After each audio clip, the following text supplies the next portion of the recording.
dari Tuhan adalah kekuatan kita. Di dalam ibadah hari ini, kita akan merasakan sukacita dari Tuhan sebagai kekuatan kita. Kita memuji, menyembah Tuhan dengan sungguh-sungguh. Saya percaya damai sejahtera, kasih Bapa, dan sukacita dari Tuhan menjadi bagian kita hari ini dan seterusnya. Haleluya. Haleluya. Puji Tuhan, hari ini kita mau kembali mengingat bahwa ada salib Kristus yang berkuasa, amin. Yang berkuasa untuk mengampuni seluruh dosa-dosa kita, yang berkuasa untuk menyembuhkan kita, memulihkan kita, amen. Bahkan menyelamatkan kita, amin. Mari kita berdoa. Bapa, kami datang kepadamu hari ini. Kami mau ingat korbanmu yang mulia di atas kayu salib. Terima kasih untuk darah Yesus yang berkuasa. Terima kasih untuk salibmu yang berkuasa, yang menyelamatkan kami. Dengan penuh keberanian kami mau datang kepadamu, karena kami tahu kami sudah ditebus, disucikan, dikuduskan, dilayakkan untuk menghadap Engkau Bapa. Terima kasih Yesus. Mari sama-sama naikkan pujian ini. Saat ku masuk ke hadirat-Mu. Saat ku masuk ke hadirat-Mu, bawa persembahan ke tempat kudus-Mu. Pujian ku naikkan, sembah ku berikan bagimu Allah yang mulia. Kau layakkanku, Kau layakkanku menghampirimu, melihat tata kemuliaan-Mu Tuhan. Pujian ku naikkan, sembah ku berikan bagimu Allah yang mulia. Oleh kuasa darah-Mu, Kau telah tebus dosaku. Kekudusan-Mu melingkupiku. Kasih-Mu mengalir, mengalir, memulihkan hidupku. Sungguh besar anugerah-Mu, Kau selamatkan hidupku. Terima kasih Yesus, ku menjadi ciptaan yang baru oleh kuasa darah-Mu.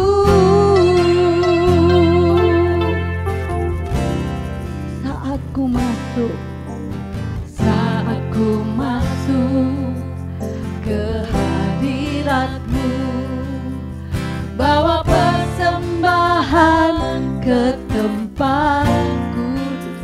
Mari naikkan pujian-Mu, pujian ku naikkan, sembah ku berikan bagimu Allah yang mulia.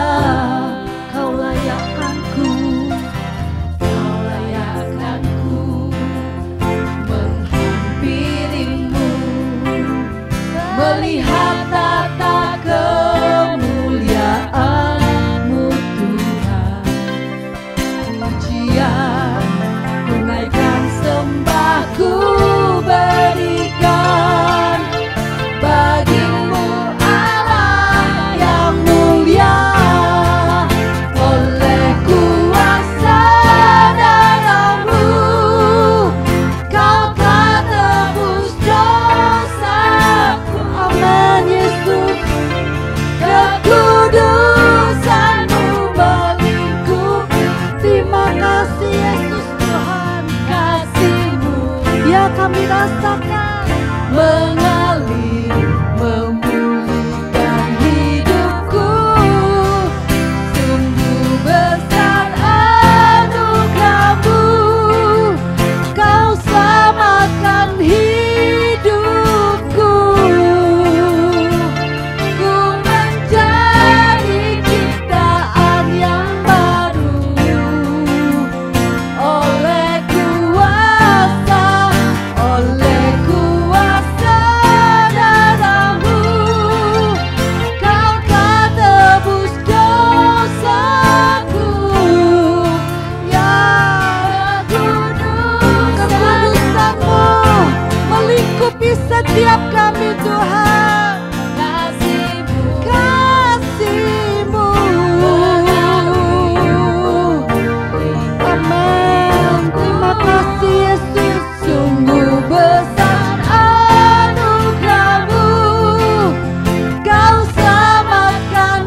baru, menjadi ciptaan yang baru.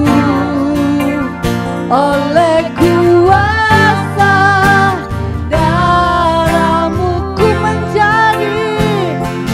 menjadi ciptaan yang baru. Oleh kuasa darahmu ku menjadi ciptaan yang baru. Oleh kuasa darahmu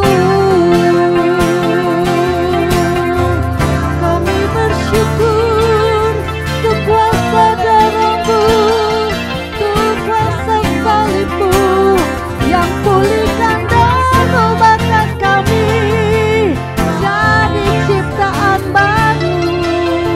Hidup kami jadi berarti, keselamatan jadi bagian kami. Terima kasih kau tebus dosa kami dengan darahmu. Kau sucikan, kau kuduskan kami dengan kuasa darahmu. Kau sembuhkan kami Tuhan. Kau pulihkan kami Tuhan. Kau beri kami kemenangan oleh kuasa salibmu. Oh, terima kasih Yesus. Terima kasih Yesus untuk darahmu yang kau curahkan, untuk tubuhmu yang dihancurkan bagi kami. Kami bersyukur, kami bersyukur, kami percaya Tuhan, kuasa-Mu dulu sekarang sampai selamanya tak pernah berubah. Demikian pula dengan kasih-Mu, dulu sekarang sampai selamanya takkan pernah berubah.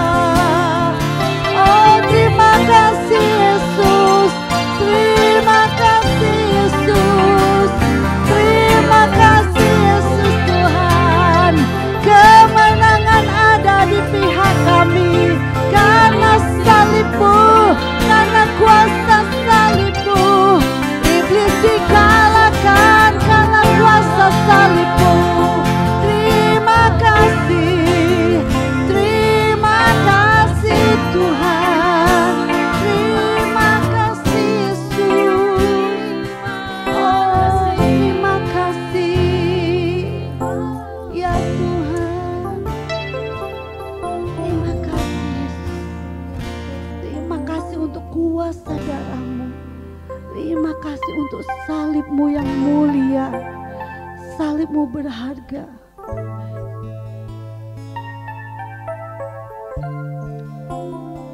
Sungguh kami tidak akan menyanyiakan korban-Mu di atas kayu salib.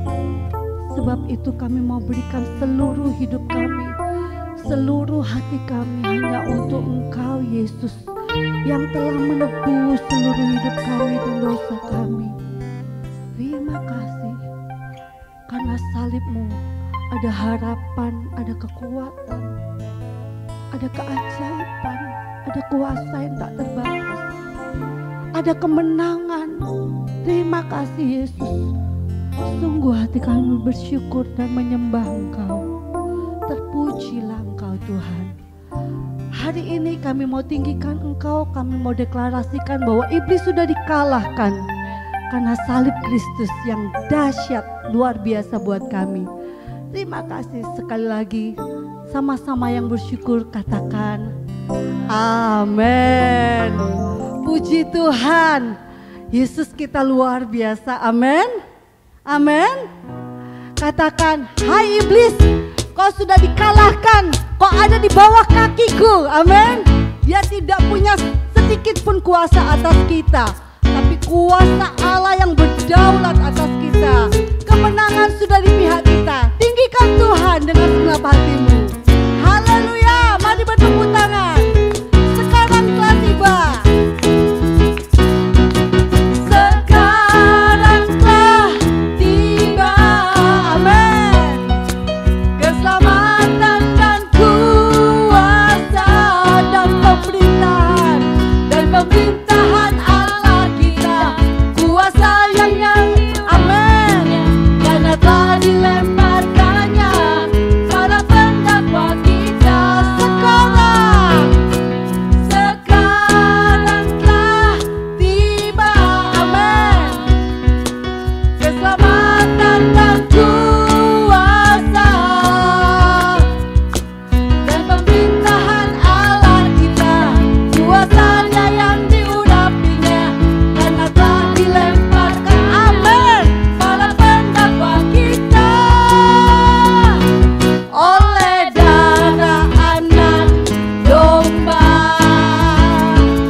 pihak kita, Yesus Tuhan. Ada di pihak Engkau, Yesus, dan kami anak-anak-Mu. Haleluya. Ya, selalu ada kemuliaan balik salib-Mu. Kami bersyukur. Naikkan pujian ini dengan segenap hati-Mu. Berikan pujian, kemuliaan, dan sembahnya bagi Tuhan. Dalam Kristus ku berikan kemuliaan atas kenanganku. Sungguh ku terpesona akan kemuliaan dan kuasa-Mu. Oh, tak dapat ku mengukurnya, namun semuanya tak dapat melampaui anugerah-Mu yang kami terima dalam Kristus. Ku percaya ada kemuliaan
Terima kasih Yesus.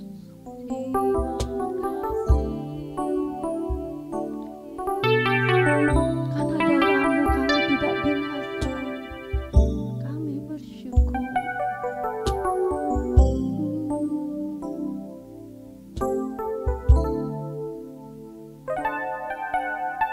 Amin. Amin.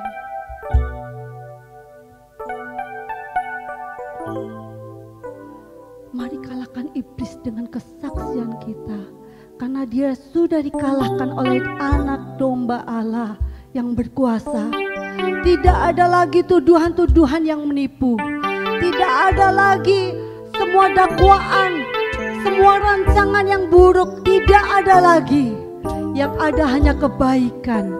Yang ada hanyalah rancangan yang luar biasa yang sudah Tuhan tetapkan buat kita, anak-anak Allah, umat tebusannya. Terima kasih Yesus. Kami rindu mengalami kuasa salib-Mu lebih dan lebih lagi. Dan kami rindu juga Tuhan, kota ini, bangsa ini juga mengalami kuasa kasih salib-Mu Tuhan. Sebab itu mari kita mau sama-sama berdoa dalam beberapa saat ini untuk bangsa kita, untuk kota kita. Kita percaya Yesus juga mati buat mereka, amin. Mari bawa kota ini, bawa Surabaya di hadapan Tuhan. Bawa Indonesia di hadapan Tuhan. Dengan segenap hatimu bawa, datang kepada Tuhan. Yesus, kami bawa Surabaya, kami bawa Indonesia di hadapan-Mu. Kami percaya Engkau bukan mati hanya untuk kami, tapi juga untuk Surabaya, untuk Indonesia. Kami minta Tuhan kesembuhan atas Surabaya, atas Indonesia, pemulihan, keselamatan di dalam nama Yesus yang berkuasa. Kami minta, kami bawa di hadapan-Mu di dalam nama Yesus. Dalam nama Yesus, dalam nama Yesus.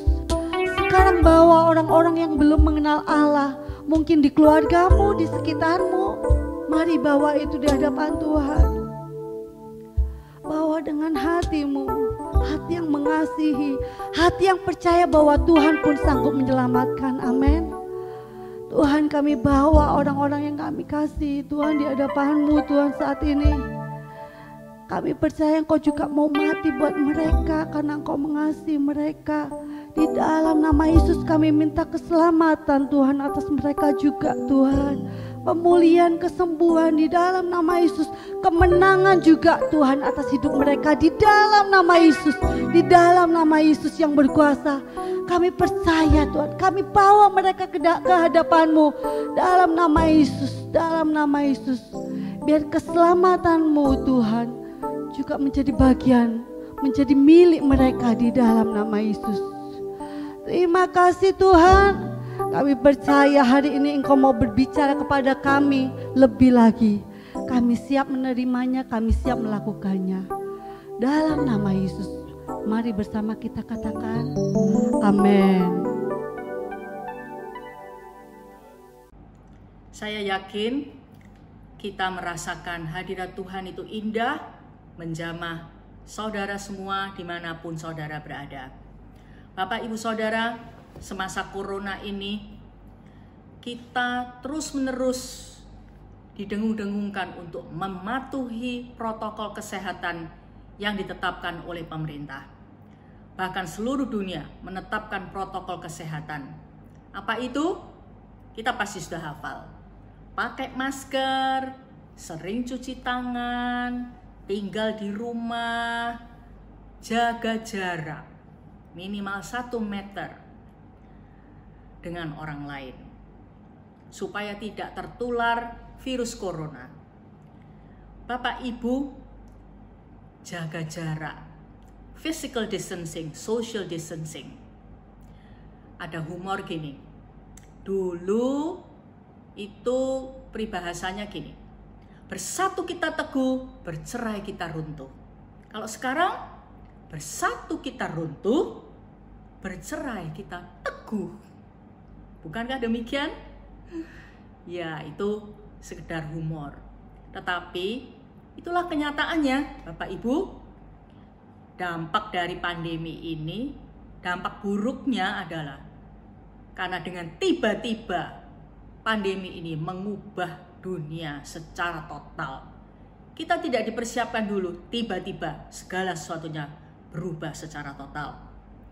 Dan selain dampak buruk terhadap perekonomian dunia, perekonomian kita, secara langsung juga berdampak buruk terhadap hubungan antar sesama manusia. Ya. Karena kita dipaksa untuk jaga jarak, untuk berjauhan terus. Belajar dari rumah, bekerja dari rumah, beribadah dari rumah. Gak boleh ketemu, kecuali di dalam keluarga saja. Dan kemudian kalau ada yang meninggal karena corona, tidak boleh melayat, tidak boleh maesong, tidak boleh ikut ke pemakaman. Kalau ada yang tertular atau sudah positif, wah, dia harus dikarantina, dia harus diisolasi, dia harus diopname, dan seterusnya. Kita menjadi takut dekat sama orang. Memang itulah terpaksa kita harus seperti itu. Sehingga gereja tidak ada lagi secara live, ya. Maka pertemuan kita dengan teman seiman juga sudah tidak pernah lagi, kecuali melalui online. Kemudian menurut statistik yang ada sementara ini, angka perceraian di dalam keluarga justru meningkat tajam akibat pandemi. Baik di Cina maupun di Indonesia ini ada kecenderungan meningkat angka perceraian. KDRT, kekerasan dalam rumah tangga, terjadi karena pada stres. Ya, masalah ekonomi membuat hubungan pernikahan menjadi tidak harmonis. Akibat stres, masalah ekonomi, harus di rumah terus, bosan, jenuh. Hubungan orang tua menjadi buruk karena orang tua sudah lelah bekerja, malahan sekarang dibebani harus mengajari anak mata pelajaran karena tidak boleh sekolah di gedung sekolah lagi. Maka jadi berubah, dinamika hubungan keluarga menjadi berubah. Lalu antar sesama juga tepos liro, saling peduli, saling memahami perasaan orang lain, menjaga perasaan orang lain sudah mulai hilang. Kita melihat orang, jangan-jangan dia pembawa virus, ya kan? Dan kalau ada tetangga kita mungkin terkena virus, langsung semua kita menutup diri, lockdown, karantina wilayah, dan seterusnya. Akibatnya kalau nggak hati-hati, orang menjadi egois, pelit, cuek, ingat diri sendiri. Hubungan dengan teman seiman juga menjadi jauh. Makanya Tuhan hari ini kasih firman sama saya tentang kasih yang mempersatukan. Kasih yang mempersatukan. Bapak Ibu Saudara, mari kita baca di dalam Mazmur 133 ayat 1-3 dari firman Allah yang hidup FAYH. Begini bunyinya. Betapa mengagumkan dan betapa menyenangkan apabila kaum keluarga hidup dalam kerukunan. Saya suka di firman Allah yang hidup disebut keluarga. Karena kerukunan sama berharganya seperti minyak pengurapan yang harum semerbak, yang dicurahkan ke atas kepala Harun, lalu mengalir ke janggutnya dan pinggiran jubahnya. Kerukunan menyegarkan seperti embun di gunung Hermon, di atas pegunungan Israel. Dan kepada Yerusalem Allah telah mengaruniakan berkat yang kekal ini, kehidupan untuk selama-lamanya. Di dalam terjemahan baru ayat yang ketiga berbunyi seperti ini. Sebab kesanalah, kemana? Kepada keluarga yang rukun, Tuhan memerintahkan berkat kehidupan untuk selama-lamanya. Wow, luar biasa ya kerukunan itu. Ya. Keluarga yang rukun sangat mengagumkan dan sangat menyenangkan. Saya mau berbicara yang pertama tentang kerukunan dalam keluarga serumah, keluarga kandung, keluarga fisik. Pasangan suami istri, para bapak dan ibu sebagai suami istri, Tuhan mengatakan, jaga kerukunan. Jangan mengizinkan masalah ekonomi membuat hubungan suami istri saudara menjadi retak. Jangan mengizinkan dampak corona ini membuat hubungan suami istri jadi tidak harmonis. Bapak Ibu, jaga kerukunan, karena kerukunan itu dahsyat. Jadi, saya mau nasihati Bapak Ibu, bangunlah mesbah keluarga. Supaya Bapak Ibu menjadi satu hati terus. Kesatuan di dalam roh, kesatuan di dalam hati itu dijaga. Supaya apa? Supaya Tuhan perintahkan berkat. Bapak Ibu mau keluarga saudara diberkati kan? Nah, bangun mesbah keluarga. Saya waktu dulu masih serumah dengan ayah ibu dan kakak adik saya, ya pagi kami bangun mesbah keluarga. Meskipun tidak selalu ideal, semua tuh menyembah, rasakan hadirat Tuhan, tetapi banyak dampak positifnya. Bapak ibu saudara, ketika keluarga kami mengalami goncangan, Tuhan menyelamatkan. Meskipun harus digoncang dengan hebat, tapi Tuhan menyelamatkan sampai hari ini. Bapak Ibu, bangunlah mesbah keluarga. Daripada bertengkar, bangun mesbah keluarga. Di mesbah keluarga itu Bapak Ibu bisa membereskan unek-uneknya, bisa memaafkan, saling belajar dari konflik yang terjadi, supaya tidak terus-menerus konflik yang mungkin bisa menjadi lebih parah. Bapak Ibu, kerukunan dalam keluarga serumah perlu dipelihara, perlu dibangun. Dengan apa? Dengan saling menghargai dan memuji. Bapak Ibu Saudara, pasangan suami istri tidak saling menuntut, tidak saling menekan, tidak saling merendahkan, tetapi justru saling menghargai dan memuji. Sebentar lagi saya akan perdalam hal itu. Tapi yang kedua, keluarga di sini Tuhan juga berkata tentang keluarga Allah. Ya, keluarga rohani. Siapa keluarga Allah itu? Gereja lokal kita, teman-teman seiman kita, teman-teman sepelayanan kita, teman-teman sekomsel kita. Di dalam gereja lokal itu adalah keluarga Allah sendiri. Nah Bapak Ibu, kalau ngomong tentang kerukunan dalam keluarga Allah, kerukunan dalam jemaat, dalam gereja lokal kita, saya berbicara tentang esensi gereja, yaitu pemuridan pribadi dan komsel. Kira-kira beberapa minggu yang lalu saya mengikuti webinar, seminar melalui online. Di situ ada 7 tantangan gereja masa pandemi, topiknya. Kesimpulan dari seminar itu adalah sekarang gereja harus kembali kepada esensi. Yang pertama keluarga, yang kedua pemuridan, yang ketiga komsel. Loh, Jemaat Kristus Pencipta tidak lagi asing dengan komsel dan pemuridan pribadi. Tetapi kita harus mengakui dari waktu ke waktu kita terus masih harus memperbaiki pemuridan pribadi dan komsel. Tidak pernah boleh puas karena kualitasnya, esensinya harus terus-menerus dilakukan.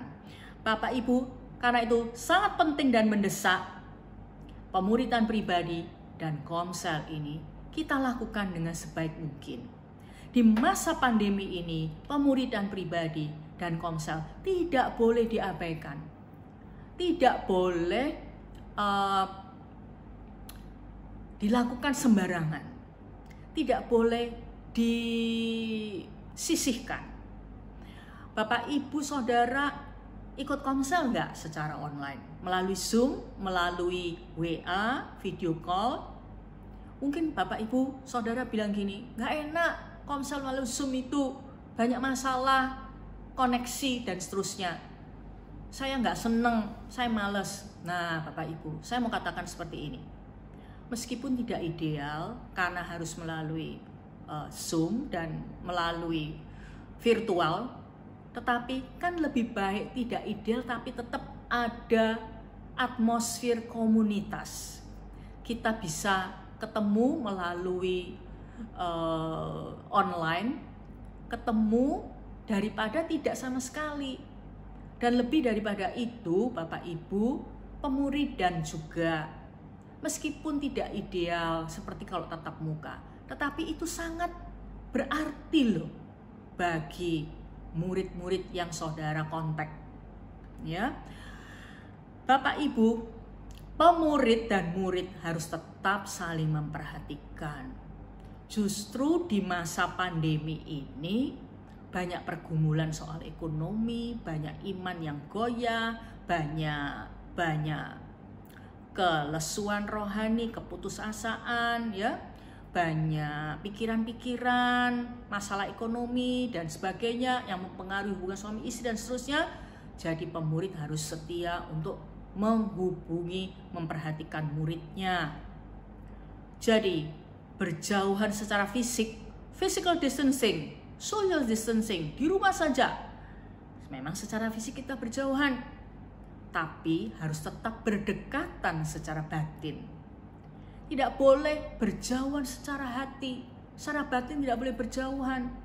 Jauh di mata boleh, tapi tetap dekat di hati. Bapak Ibu, jadi jagalah hubungan pemurid dan murid, menjaga hubungan melalui sarana yang ada, melalui HP, ya, melalui video call, melalui WhatsApp call, ya. Kalau itu pemuridan pribadi melalui HP aja bisa, nggak usah Zoom, ya toh. Bapak Ibu, jadi pemuridan ini penting sekali karena bisa saling membangun iman, saling memberi semangat, saling memperhatikan, karena kita semua lagi banyak pergumulan dalam kehidupan sehari-hari. Yang terbanyak mungkin bergumul secara ekonomi, tetapi yang lain juga bergumul secara hubungan keluarga, secara secara family life, ya, atau pergumulan di dalam pelayanan, ya. Itu pandemi ini juga membuat pelayanan-pelayanan menjadi terganggu, sehingga itu mempengaruhi hati kita, ya toh. Kadang-kadang kita menjadi down, jadi perlu untuk saling memberi semangat. Kemudian tentunya sentuhan pribadi tidak bisa lagi dilakukan dengan baik di Komsel karena harus via online, ya. Jadi kalau di Komsel itu banyak trouble di Zoom-nya itu, nah itu bisa tertutupi dengan one on one. Hubungi secara japri, hubungi secara pribadi. Melalui video call dan HP call itu kan lebih kurang bermasalahnya. Jadi masalah koneksi lebih kurang daripada kalau kelompok melalui online. Jadi tetap secara personal, secara pribadi itu punya dampak yang spesial. Sehingga apa? Tubuh Kristus, kita sebagai keluarga rohani, kita sebagai keluarga Allah bisa tetap merasakan ada dukungan moral, dukungan emosional, meskipun tidak bisa beribadah tatap muka di gedung gereja. Jangan biarkan saudara-saudara seiman kita menjadi suam rohani, menjadi tidak taat kepada Tuhan, menjadi kembali kehidupan yang lama, karena tidak bisa beribadah, tidak bisa koram deo lagi secara offline di gedung gereja. Jadi saya mau menekankan pada para pemurid Bapak, Ibu, Saudara, para pemurid, adalah hak istimewa bagi Anda semuanya, bagi saya. Kalau Tuhan percayakan jiwa-jiwa untuk kita muridkan, mari kita bangun kesatuan hati, bangun kerukunan. Di tengah pandemi yang harus jaga jarak terus, kita tetap berkomitmen untuk dekat secara batin, dekat secara hati. Tidak ada yang dapat memisahkan kita. Nah, kembali lagi ke Mazmur 33 tadi, FAYH, betapa mengagumkan, betapa menyenangkan apabila kaum keluarga hidup dalam kerukunan. Karena kerukunan sama berharganya seperti minyak pengurapan yang harum semerbak. Dan seterusnya. Sekarang saya mau bedah sedikit tentang kerukunan itu berharga seperti minyak pengurapan. Di dalam Keluaran 30 ayat 22-33, di situ Tuhan memberikan resepnya ataupun aturannya, bahan-bahan untuk membuat minyak pengurapan. Di situ diberitahukan secara rinci.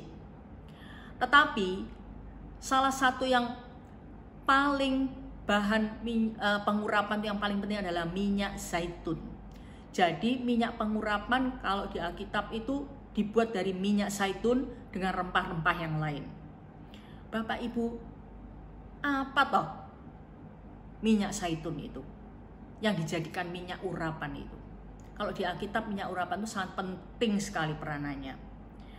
Minyak zaitun, pohon zaitun maksud saya, itu membutuhkan waktu lama untuk tumbuh besar. Namun pohon zaitun itu bisa hidup ratusan tahun lamanya. Berbicara tentang apa ini? Lambang stabilitas, kestabilan, tidak goyah, stabil, dan lambang kemakmuran. Itu di Ulangan 8 ayat 8, Yoel 2 ayat 19 dan 24. Bapak Ibu, keluarga yang rukun itu akan menjadi keluarga yang stabil, keluarga yang kokoh, dan keluarga yang makmur, keluarga yang solid dan makmur. Bapak Ibu yang sudah menikah, teman-teman yang masih single, pasti ingin mempunyai keluarga yang seperti itu, bukan? Karena itu, bangunlah kerukunan. Selanjutnya, minyak urapan, minyak zaitun itu lambang Roh Kudus. Nomor 1, raja-raja di zaman Alkitab, khususnya di Perjanjian Lama, kalau dilantik itu dia diurapi dengan minyak urapan, minyak zaitun yang sudah dibuat dengan racian seperti dalam Keluaran 30 tadi. Pelantikan raja itu tanda, minyak urapan itu tanda Tuhan berkenan atas orang itu dan dilantik menjadi raja. Bapak Ibu, keluarga yang rukun itu Tuhan berkenan. Apa sih artinya Tuhan berkenan? Perkenanan Tuhan itu apa sih artinya? Tuhan berkenan itu artinya Tuhan senang sama keluarga saudara kalau rukun. Tuhan setuju. Tuhan memberi kebaikan di luar kebiasaan.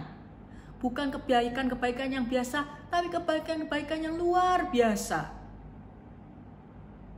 Tertarik kan Bapak Ibu? Kita semua mau kan Tuhan berkenan?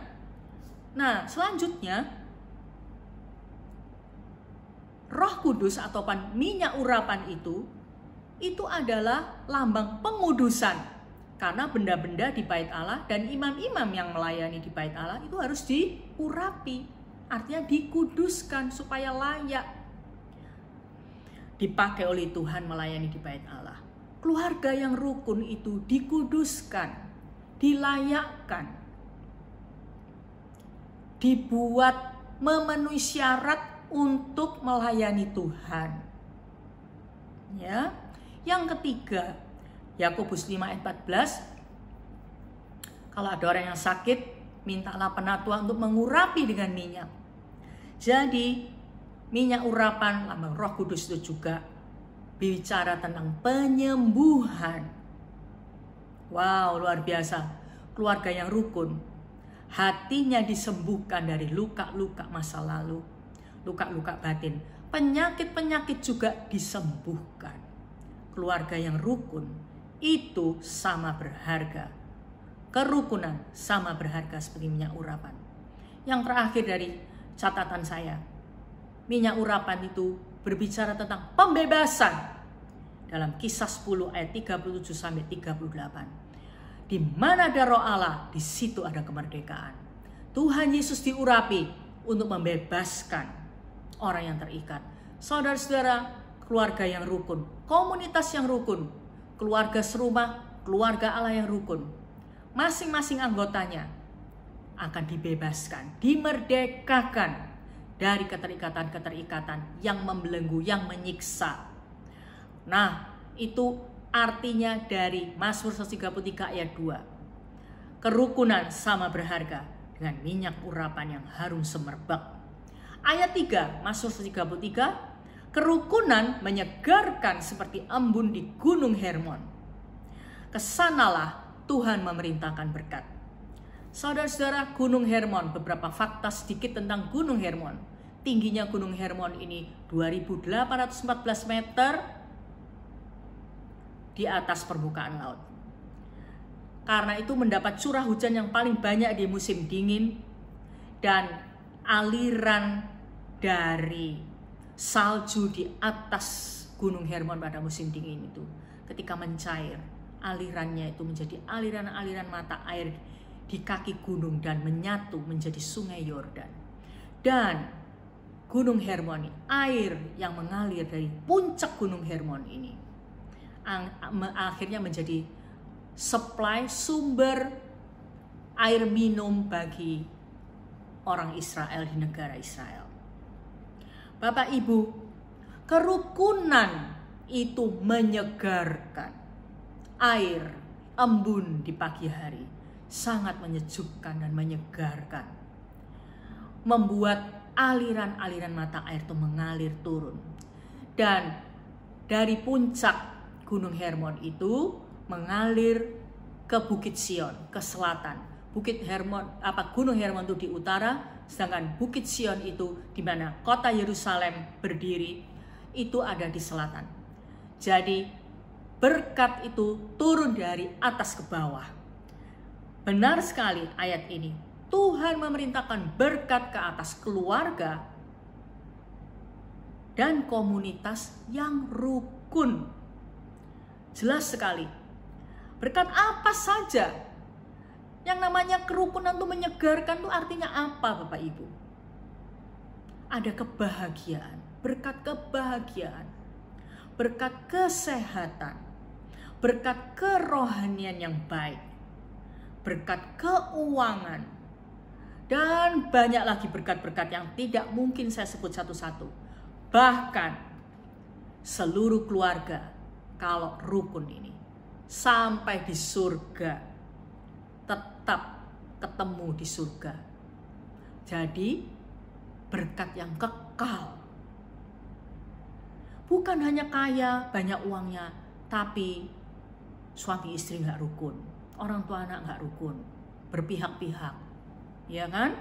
Jadi alangkah pentingnya kita hidup di dunia yang kehilangan kasih ini. Di dalam suatu keluarga, Allah keluarga serumah yang rukun, Tuhan memerintahkan berkat kehidupan yang kekal dari dunia ini sampai di surga nanti. Sebenarnya kalau kita renungkan, mengapa sih kerukunan itu begitu utama banget bagi Tuhan? Mengapa?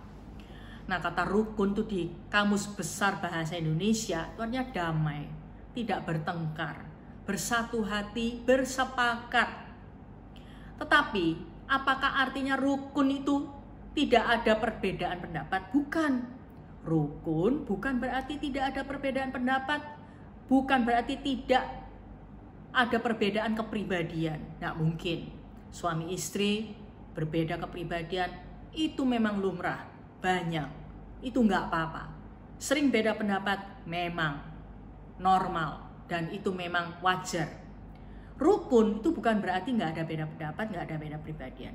Juga rukun bukan berarti sama sekali nggak ada konflik.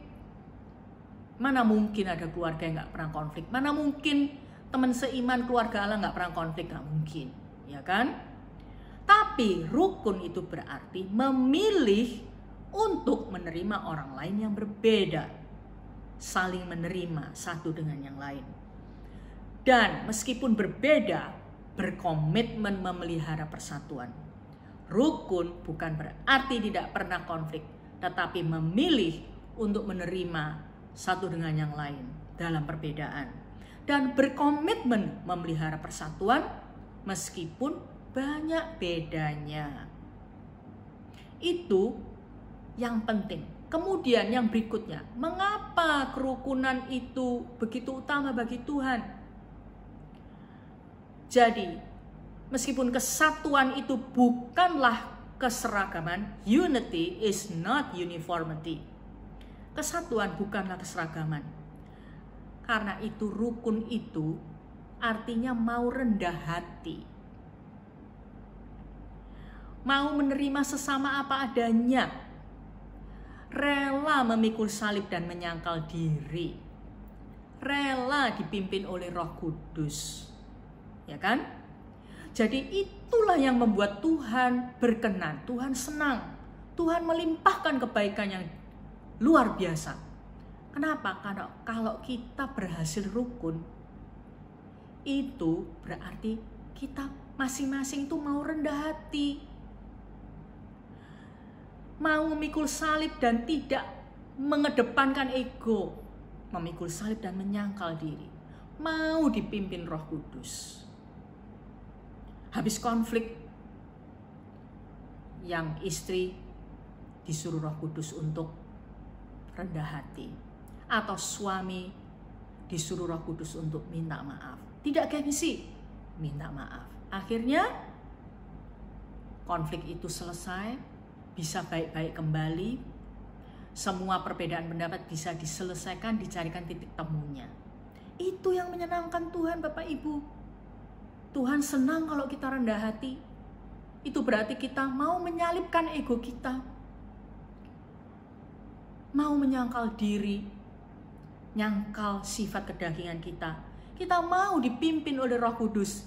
Kita mau dipimpin oleh buah roh, kasih, sukacita, dan seterusnya. Itu yang membuat Tuhan senang pada orang yang rukun. Oke, Bapak Ibu, kita renungkan benar-benar betapa kerukunan itu membuat Tuhan memerintahkan berkat. Wow, Tuhan memerintahkan berkat itu kata yang saya sangat suka sekali. Itu sangat mengagumkan.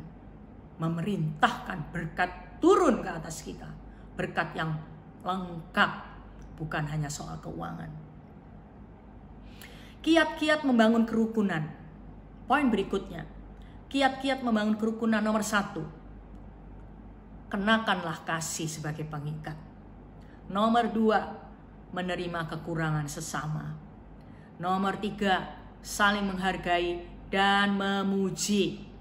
Yang pertama, kenakanlah kasih sebagai pengikat yang mempersatukan dengan sempurna. Kita membaca dari Kolose 3 ayat 12 sampai 14 dari TSE. Oleh karena itu saudara-saudari, biarlah sifat-sifat ini menjadi seperti pakaian baru untuk kita yang sudah dipilih, dikasihi dan disucikan oleh Allah sebagai umatnya sendiri. Saling mengasihani dalam kesusahan.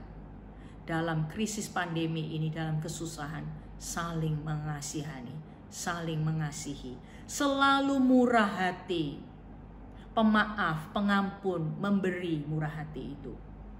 Saling rendah hati, lemah lembut, dan sabar terhadap yang lain. Ayat 13, janganlah kita melihat kelemahan saudara-saudari kita seiman, tetapi hendaklah kita saling memaafkan. Kalau ada yang melakukan kesalahan, ingatlah bahwa Allah sudah terlebih dahulu mengampuni dosa-dosa kita. Jadi demikianlah kita juga wajib saling memaafkan. Ayat 14, tetapi sifat yang paling penting dari semua ini adalah saling mengasihi. Hendaklah kita mengenakan kasih sebagai tali pengikat yang mempersatukan kita dengan sempurna. Kasih agape, kasih yang tak bersyarat. Kiat yang pertama, kenakanlah kasih. Bila ada konflik, bila ada perbedaan pendapat, bila ada pertengkaran, kembalilah kepada kasih. Kasih Yesus, kasih Bapa surgawi. Bapak Ibu, baca ulang ayat itu nanti di rumah masing-masing. Yang nomor 2, kiat membangun kerukunan, menerima sesama apa adanya. Tidak menuntut orang lain jadi seperti kita, tapi menerima kekurangan orang lain, menerima kekurangan pasangan saudara, menerima kekurangan murid saudara, menerima kekurangan anggota komsel saudara, menerima kekurangan PKS saudara. Roma 15 ayat 5, semoga Allah yang adalah sumber ketekunan dan penghiburan mengaruniakan kerukunan kepada kamu sesuai dengan kehendak Kristus Yesus, sehingga dengan satu hati dan satu suara kamu memuliakan Allah dan Bapa Tuhan kita Yesus Kristus. Sebab itu terimalah satu akan yang lain, terimalah satu akan yang lain, sama seperti Kristus juga telah menerima kita untuk kemuliaan Allah. Bapak Ibu, marilah kita merenungkan apakah kita sudah belajar untuk menerima satu dengan yang lain, ataukah apabila murid kita, apabila anggota keluarga kita baik-baik, kita senang dan mengasihi, tapi ketika mencekno, ya orang Jawa bilang, kita menjadi marah, kita menjadi pahit hati. Tuhan mengatakan, terimalah satu dengan yang lain, pahamilah, adaptasilah, sesuaikanlah dirimu dengan kekurangannya, lengkapilah kekurangannya, jangan saling menuntut, itu maksudnya. Yang ketiga, kiat-kiat membangun kerukunan, saling menghargai dan memuji. Gimana? Coba bayangkan betapa indahnya suasana di dalam keluarga serumah dan keluarga rohani, keluarga Allah, bila kita saling menghargai dan memuji. Betapa indahnya, betapa rukunnya kita jadinya. Efesus 4 ayat 29 DSI, ketika kamu berbicara, janganlah sampai kata-kata kotor keluar dari mulutmu, atau kata-kata yang menyakiti hati orang lain. Tetapi bicaralah seperlunya supaya perkataanmu menolong, mendatangkan kebaikan, dan menguatkan orang-orang yang mendengarnya. Bapak Ibu, kata-kata kotor itu kata-kata yang mencaci, kata-kata yang mengutuk, kata-kata yang merendahkan, menghina, mengabaikan, ya, itu nggak boleh keluar dari mulut kita, yang menyakiti hati orang lain. Bapak Ibu, manusia itu membutuhkan penghargaan. Kita semuanya, kita semua sebagai manusia membutuhkan penghargaan dan pujian. Suami saudara, istri saudara, anak saudara, orang tua saudara, PKS saudara, pendeta saudara, pemimpin divisi saudara, murid saudara, pemurid saudara, itu membutuhkan penghargaan dan membutuhkan pujian. Manusia itu mampu menunjukkan prestasi terbaiknya ketika tangki emosionalnya penuh. Kita semua punya tangki emosional. Nah, ketika tangki emosional kita kosong, kita sulit sekali menunjukkan prestasi terbaik kita. Sebaliknya, kalau tangki emosional kita penuh, ya, kita mampu menunjukkan prestasi terbaik kita. Karena itu, supaya tangki emosional kita penuh, supaya tangki emosional suami saudara penuh, istri saudara penuh, berikanlah dorongan semangat, berikanlah apresiasi, hargai, pujilah dia. Bapak Ibu, kita semua membutuhkan hal itu. Pengaruh apresiasi itu sangat luar biasa. Karena itu bangunlah sifat yang baru, yaitu sering mengungkapkan apresiasi saudara. Ya, beberapa minggu yang lalu saya mendorong saudara untuk membangun sifat bersyukur. Jadi rasa terima kasih, rasa syukur kita kepada pasangan kita, kepada sesama kita yang lain, itu kita harus ungkapkan kepadanya. Harus sering-sering pada waktu-waktu yang tepat. Jangan diketek di hati sendiri. Jangan diemin di dalam hati sendiri. Oh ya, dia bagus loh, tapi diem. Harus diungkapkan apresiasi saudara. Jadi pasangan suami istri sering-seringlah memuji dan menenangkan. Gak apa-apa Pak, meskipun sekarang ini pemasukan keuangan kita melorot banyak, ayo kita doa bareng ya, ayo kita berjuang bersama. Kita hemat banyak, gak apa-apa. Bersyukur loh masih punya penghasilan sedikit. Ditenangkan, bukannya dituntut, bukannya dihina. Para PKS sering-seringlah mengapresiasi anggota Komsel saudara. Anggota Komsel sering-seringlah mengapresiasi PKS saudara. Sesama anggota Komsel, sesama teman seiman, sesama pemurid atau pemurid dan murid, sering-seringlah mengapresiasi satu dengan yang lain. Nanti saudara akan membuktikan betapa kemajuan-kemajuan mereka akan terjadi dengan luar biasa. Kenapa? Karena tangki emosionalnya penuh, dikasih apresiasi, disemangati, sehingga prestasi terbaiknya muncul. Sebaliknya, kata-kata negatif itu menghancurkan semangat, menghancurkan iman. Bapak Ibu, kata-kata yang menyakitkan itu ibarat paku yang ditancapkan ke kayu. Ya. Meskipun sudah minta maaf, ibarat paku itu udah dicabut dari lubangnya, dari kayunya, tapi lubang bekas paku itu tidak bisa hilang. Memaafkan memang, tapi efek kata-kata negatif itu membuat sesama atau pasangan kita punya perasaan rendah diri, punya perasaan tertolak. Ya, misalnya, gara-gara kamu suami yang gak becus cari uang, sekarang kita gak punya tabungan. Lihatin dalam keadaan pandemi gini, soro kita, utangnya banyak sekarang ini. Nah, gegeran kan, konflik, istrinya minta maaf, tapi di hati suami itu sudah maafkan, tapi efek dari kata-kata penghinaan itu, merendahkan itu gak mudah hilang. Makanya para suami harus bisa curhat sama Bapa, ketemu sama Bapa di dalam doa, dalam penyembahan, supaya kasih Bapa menyembuhkan. Tapi saya tahu bagi beberapa orang, efek dari kata-kata yang negatif, yang menyakitkan itu sulit, lama sekali. Meskipun bukan berarti saya juga mengiyakan atau menyetujui kalau saudara itu kepahitan, enggak. Tapi memang begitu saudara, efek dari kata-kata negatif itu. Ya, ada suatu poster itu yang saya mau tunjukkan pada saudara, mungkin dari segi desain nggak terlalu indah, tetapi kata-katanya bagus. Berkata seperti ini, berhati-hatilah dengan perkataan dan perbuatan.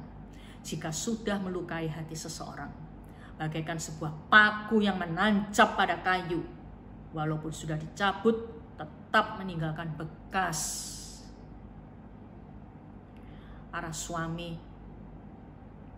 mengatakan, aku kecewa sama kawin sama kamu ini.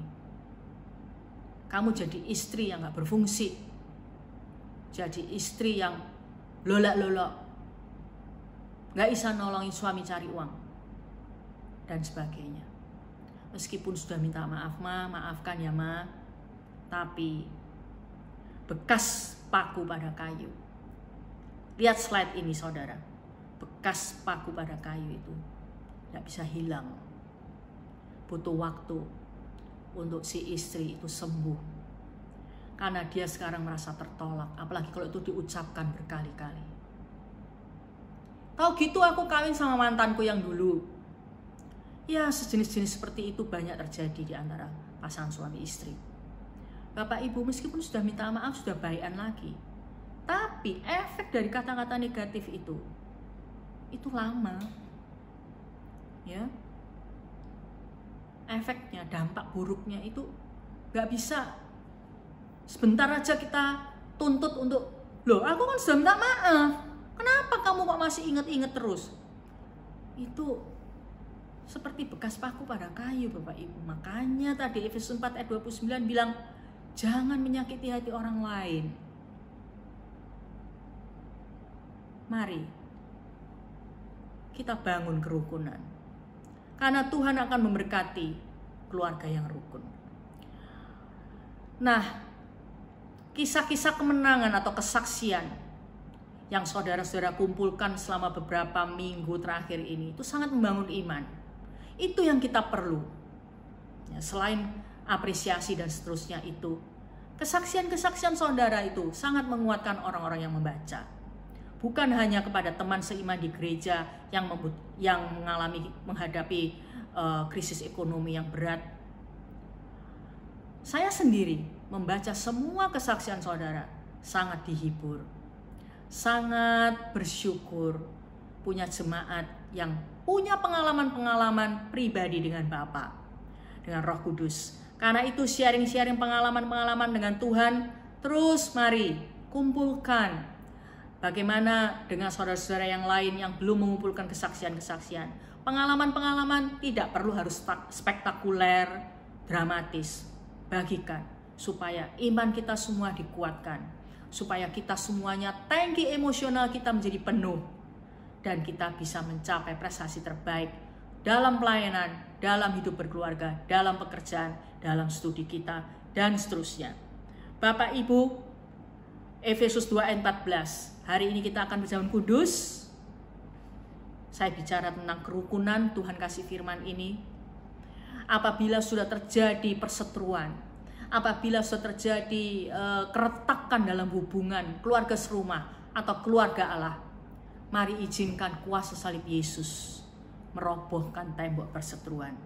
Di dalam Efesus 2 ayat 14 dikatakan, karena dialah damai sejahtera kita yang telah mempersatukan kedua pihak dan yang telah merobohkan tembok pemisah, yaitu perseteruan. Yesus mati di kayu salib.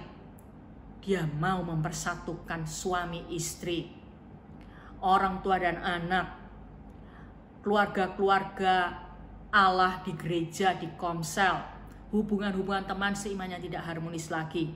Tuhan mau mempersatukan kita semuanya.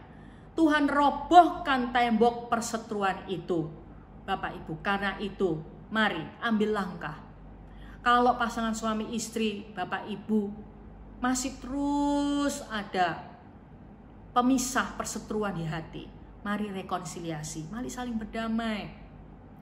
Berdoa bersama, saling maafkan, ngomong apa yang bisa dipelajari dari konflik. Bangunlah kebiasaan untuk konflik, tapi konflik yang sehat. Dan bangun mesbah keluarga. Kalau saudara-saudara sudah gak enak hati sama pemimpin rohani, PKS, pemimpin rohani yang lain, mari berdamai, ambil waktu untuk telepon, video call untuk bikin beres. Jangan dipelihara. Mari kita rukun supaya Tuhan memakai hidup kita, memberkati kita selalu. Mari rekonsiliasi dengan teman seiman. Pemurid dan murid yang hubungan sudah tidak harmonis, mari rekonsiliasi, bereskan, maafkan, saling rendah hati. Atau kalau saudara-saudara bukan ada keretakan atau nggak ada masalah, ya udah, ayo saling menghubungi teman seiman, ngobrol-ngobrol di telepon, ya, sharing-sharing pengalaman dengan Tuhan, supaya atmosfer gereja, atmosfer tubuh Kristus, atmosfer keluarga Allah itu terus tercipta. Sehingga meskipun physical distancing, jaga jarak, jauh, disuruh jauh secara fisik, tapi tetap dekat di hati, tetap rukun, tetap sepakat. Sehingga luar biasa yang Tuhan lakukan di dalam hidup kita. Setelah ibadah online ini, jangan hanya mendengar, tapi lakukan. Perlu rekonsiliasi atau perlu saling menghubungi. Siapa teman-teman di gereja yang sudah lama saudara nggak ketemu, nggak pernah kontak berapa bulan ini, ayo kontak lagi. Sharing pengalaman dengan Tuhan, ya, biar ada sukacita, biar ada semangat yang baru. Saudara-saudara, kerukunan mendatangkan berkat. Ketidakrukunan menjauhkan berkat. Yang mana yang saudara pilih? Pasti yang mendatangkan berkat kan? Karena itu mari kita bangun kerukunan dengan siapapun, dengan keluarga serumah dan dengan keluarga Allah. Saudara-saudara, ada sepasang suami istri di dalam jemaat kita, Bapak Riki dan Ibu Wulan dengan anaknya, 2 anak yang masih kecil. Bapak Ibu awal corona akhirnya harus kerja dari rumah. Pak Riki sangat diliputi dengan kekhawatiran, cukup stres dan cemas. Tetapi Pak Riki dan Ibu Wulan memilih untuk lebih dekat dengan Tuhan, lebih banyak berdoa. Dan ini satu hal yang saya apresiasi mereka, dulu tidak pernah berdoa bersama, tidak pernah membangun mesbah keluarga. Tapi sejak pandemi itu banyak di rumah, mereka membangun mesbah keluarga. Indah bukan? Akibatnya apa Bapak Ibu? Persis seperti yang dikatakan Mazmur 133 itu. Tuhan memberi berkat mengalir. Bahkan orderan-orderan yang mereka dapat jauh lebih banyak dibandingkan dengan sebelum corona. Bayangkan itu, ajaib kan? Semua orang ketika corona melorot. Malah Pak Riki dan Ibu Wulan setelah corona malah berlimpah-limpah orderannya. Rezekinya berlipat-lipat. Sehingga mereka bisa membagikan 50 paket sembako kepada teman-teman warga-warga yang sedang kekurangan karena dampak corona itu. Mereka kebanjiran order, sampai tetangganya, family-familinya, customer-customernya heran. Sampai ada yang bertanya, pakai dukun mana? Kok bisa banyak orderan? Kok bisa rezekinya nomplok gitu loh? Wah, pakai dukun mana katanya gitu. Akhirnya Pak Riki bisa menceritakan tentang Yesus. Indah bukan? Bapak Ibu dengan adanya corona semakin banyak bertengkar, semakin banyak sewot-sewotan, semakin banyak stres kumpul di rumah terus, semakin banyak konflik. Atau semakin banyak berdoa, semakin membangun mesbah keluarga. Pilih yang nomor 2, Bapak Ibu. Hati Anda sebagai suami istri, orang tua anak disatukan oleh kasih Kristus di dalam doa itu. Ya, di dalam mesbah keluarga itu selesaikan semua konflik. Minta maaf, saling rendah hati. Lihat bagaimana Tuhan memerintahkan berkat, keuangan, kebahagiaan, kesejahteraan, kesehatan, kerohanian yang kuat, bahkan sampai di surga nanti tetap satu, kompak, seluruh keluarga serumah ada di surga bersama-sama, dan keluarga Allah juga sampai di surga bersama-sama. Berkat yang kekal itu kita nikmati sampai di kekekalan nanti.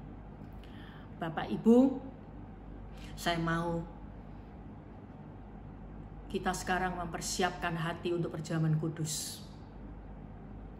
Salib Yesus itu mempersatukan, merobohkan tembok pemisah. Izinkan kasih Yesus menyembuhkan hati yang terluka oleh perkataan-perkataan negatif sesama suami istri atau sesama keluarga Allah. Mari Bapak Ibu siapkan hati saudara. Dan sebelum perjamuan kudus, saya ingin mengajak Bapak Ibu untuk merenungkan firman. Mari kita tundukkan kepala.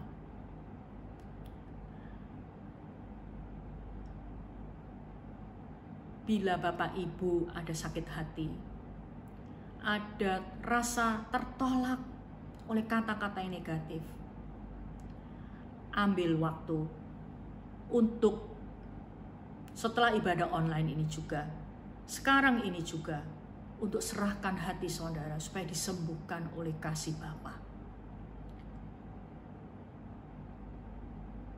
Apa yang membuat Bapak Ibu menjadi berseteru dengan sesama teman seiman atau dengan keluarga serumah? Marilah, izinkan Tuhan merobohkan tembok perseteruan di hati saudara. Izinkan kasih Kristus mempersatukan dan memperdamaikan saudara. Bapa di surga, hamba berdoa supaya para suami istri yang tidak harmonis hubungannya saat ini di ibadah ini, Tuhan, kasih-Mu meruntuhkan tembok pemisah, yaitu perseteruan. Kasih-Mu mempersatukan para suami istri, Tuhan. Biarlah ada kerendahan hati dalam hati suami istri, saling memaafkan, saling memahami, saling membangun, menghargai lagi.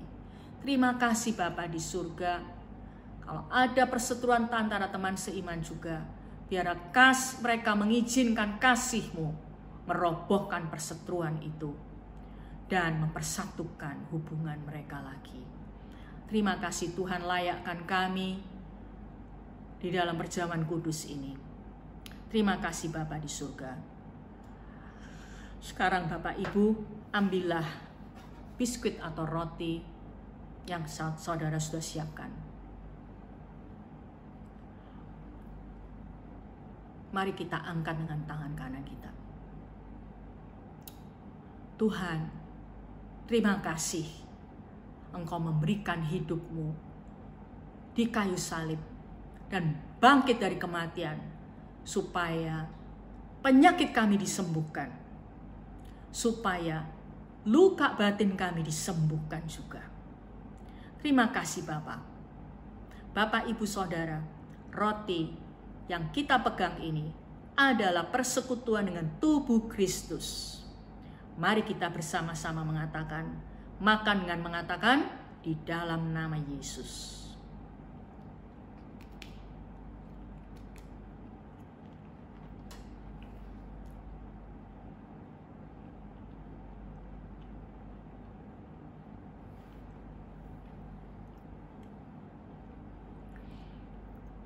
Mari saudara ambil teh atau sirup merah yang sudah disiapkan. Ini adalah persekutuan darah Yesus.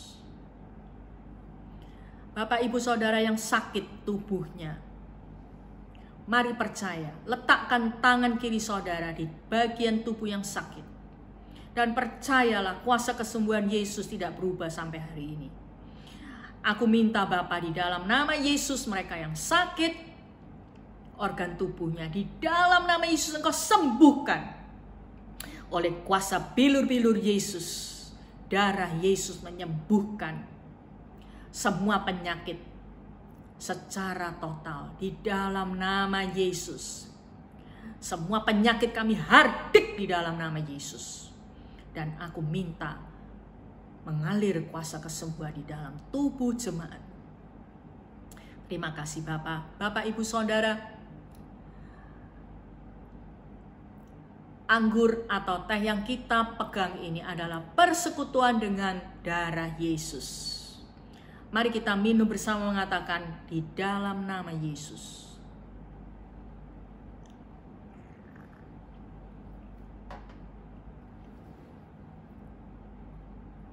Terima kasih Bapa. Kuasa-Mu bekerja di rumah-rumah keluarga Kristus Pencipta. Kerukunan, kasih Kristus, kesembuhan, kesehatan terjadi di dalam keluarga jemaat-Mu. Terima kasih Bapa. Di dalam pribadi-pribadi mereka satu persatu, kuasa-Mu bekerja dengan luar biasa. Terima kasih Tuhan. Meskipun ibadah online, kuasa-Mu tak terbatas. Hamba percaya. Di dalam nama Yesus. Amin. Sekarang kita akan berdoa juga untuk 4 pokok doa Bapak Ibu ya. Surabaya sungguh-sungguh membutuhkan doa kita yang tekun, doa keliling atau doa di tempat, karena Surabaya sekarang menjadi zona sangat-sangat merah tua. Penularan sangat tinggi, Bapak Ibu. Mari kita terus berdoa. Pokok doa dan pelaksanaannya, mari menghubungi PKS. Yang pertama, kita mau berdoa supaya masyarakat tegas menolak rencana pilkada serentak yang akan digelar pada bulan Desember 2020 yang sangat rawan penularan COVID-19 pada masa pandemi ini. Yang kedua, supaya Tuhan memampukan Ibu Risma dan tim gugus tugas Surabaya dalam menangani membludaknya pasien COVID dan upaya pencegahan dengan melakukan rapid test massal sehingga penyebaran virus COVID-19 dapat terputus. Kita sungguh berdoa untuk wali kota kita. Tuhan menyertai, yang ketiga, Tuhan menyertai TNI dan Polri dalam rangka menjaga dan mendisiplinkan masyarakat untuk patuh melakukan protokol kesehatan menjelang diterapkannya hidup normal yang baru. Yang keempat, para pemurid memiliki komitmen yang tinggi untuk melakukan pemuridan secara online, sehingga Jemaat Kristus Pencipta menjadi murid Yesus yang taat kepada firman. Bapak Ibu, mari kita berdoa bersama-sama sekali lagi. Bapa, kami bawa pokok doa yang kami sudah siapkan kepadamu, agar masyarakat tegas menolak rencana pilkada yang rawan penularan COVID-19 yang akan digelar Desember. Bapak, Engkau menyertai parpol-parpol, ketua-ketua parpol juga, untuk bisa dengan legowo memundurkan jadwal pilkada serentak ini. Tuhan, kami berdoa agar sungguh masyarakat bisa menolak dengan tegas dan mereka bisa mendengar suara masyarakat untuk bisa mereschedule, menjadwalkan ulang pilkada serentak untuk tahun depan. Terima kasih Tuhan, kami menyerahkan mereka kepadamu. Kami mendoakan juga untuk Ibu Risma dan tim gugus tugas Surabaya dalam menangani membludaknya pasien COVID. Bapa, kami berdoa segala upaya rapid test massal untuk memutus persebaran virus ini, Tuhan, Engkau menyertai, memberikan kemampuan pada Ibu Risma dan jajarannya dan tim gugus tugas Surabaya. Engkau menyertai, berikanlah perlindungan kesehatan pada Ibu Risma juga. Bapa, kami minta ada kesepakatan, kekompakan di dalam mengerjakan pekerjaan yang besar ini. Tuhan, Engkau menyertai, lindungi, tudungi Surabaya dengan kesembuhan. Curahkan kuasa-Mu Tuhan untuk benar-benar bisa meredakan penularan pandemi ini. Terima kasih Tuhan, kami sungguh menyerahkan Surabaya kepadamu. Kami juga minta Tuhan menyertai TNI dan Polri dalam rangka menjaga dan mendisiplinkan masyarakat untuk patuh melakukan protokol kesehatan menjelang new normal. Kami berdoa ya Bapa, Tuhan, Engkau menyertai TNI Polri agar tegas, agar tidak berkompromi, agar masyarakat benar-benar bisa didisiplinkan sehingga patuh pada protokol kesehatan dan kurva penularan ini bisa turun secara signifikan. Kami berdoa para pemurid, Tuhan Roh Kudus bantu kami para pemurid untuk memiliki komitmen yang tinggi untuk melakukan pemuridan secara online, untuk komitmen sungguh-sungguh melakukan pemuridan secara online, sehingga kami semuanya tetap bersatu, tetap kompak, tetap rukun, tetap saling membangun iman dan bangun semangat, sehingga kami terus-menerus bertumbuh menjadi murid yang taat. Terima kasih Bapa, di dalam nama Yesus kami berdoa. Bapak, Ibu, Saudara, Tuhan memberkati kita semuanya. Tuhan mengurapi kita dengan kuasa Roh Kudus supaya kita menjadi saksi Kristus dimanapun kita berada. Tuhan melindungi kesehatan saudara. Tuhan memakai kehidupan saudara untuk kemuliaannya. Di dalam nama Yesus. Amin.